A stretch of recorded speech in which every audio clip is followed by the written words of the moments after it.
மகர ராசிக்காரர்களுக்கு இன்று ரிஷப ராசியில் இருக்கும் சந்திரன் உங்கள் ராசிக்கு 5ஆம் இடத்தில் பயணிப்பதால் சில விஷயங்களில் பொறுமையும் கவனமும் அவசியமான நாள்.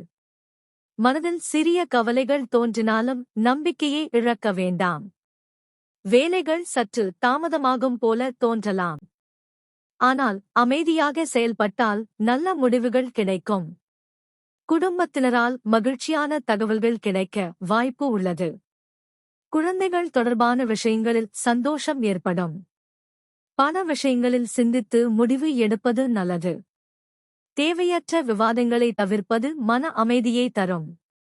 ஆன்மீக சிந்தனை இன்று உங்களுக்கு நல்ல வழிகாட்டுதலாக இருக்கும். இன்று விநாயகர் வழிபாடு செய்து அருகம்புல் சமர்ப்பித்தால் தடைகள் குறைந்து மன நிம்மதி அதிகரிக்கும். உங்கள் ராசி மகரமா? இந்த பலன் உங்களுக்கு பொருந்துதா என்பதை கமெண்ட்ல சொல்லுங்க நண்பர்களே.